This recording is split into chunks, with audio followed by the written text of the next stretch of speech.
Police are investigating a shooting just off of the GCU campus, and it resulted in 3 people injured, including a student who was hit by a stray bullet outside of a school housing complex. Many parents and students are sounding off on social media over how long it took to get notified by school officials about this. Fox 10's Justin Lum is live there with reaction and what GCU is saying about it. Hey John, Christina, here's what we're learning now. Officials say this shooting is linked to some sort of domestic dispute that happened yesterday evening in the area just before 6. But here are where those concerns are coming from students and parents here at GCU. The initial email from the school finally came out to students about a couple hours later. So many of these people here found out through word of mouth, through classmates, friends, or family via social media. This was the scene last night as investigators combed the area of 37th and Vermont Avenues. Phoenix police say investigators learned of a man and a teenage girl arriving at a nearby hospital with non-life-threatening injuries. Somehow a stray bullet hit a male student near the Rivers Residence Hall, roughly a mile away on the east side of the campus, but also a non-life-threatening injury there. Police say a second stray bullet also hit a GCU residence hall. No one else was injured. Here's what students had to say. Here is our full report.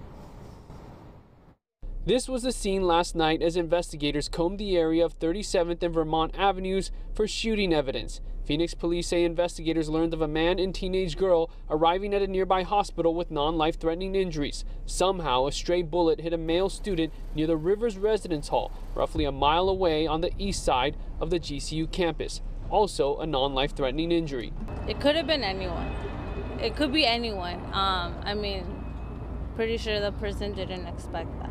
It's really crazy, and it's so sad that a student was involved and everything like that. Police say a second stray bullet also hit a GCU residence hall, but no one else was injured. Students and parents have raised concerns of GCU's timeliness in alerting the school's community. I was still clueless until I received the email. I was like, okay, like this is real. GCU says its public safety team made tending to the injured student the first priority, and that the nature of criminal activity occurring several blocks away led to initial confusion and conflicting information as to what was happening on campus.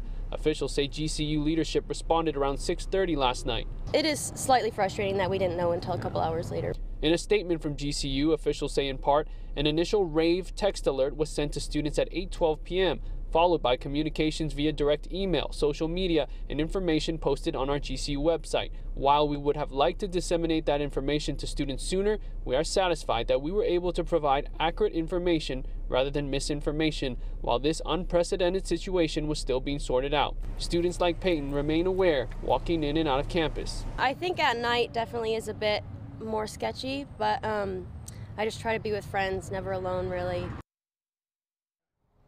Meanwhile, GCU has released the name of that student hit by that stray bullet. His name is Jay Morales, and we are told he underwent a successful surgery this afternoon. Live at GCU, Justin Lum, Fox 10 News.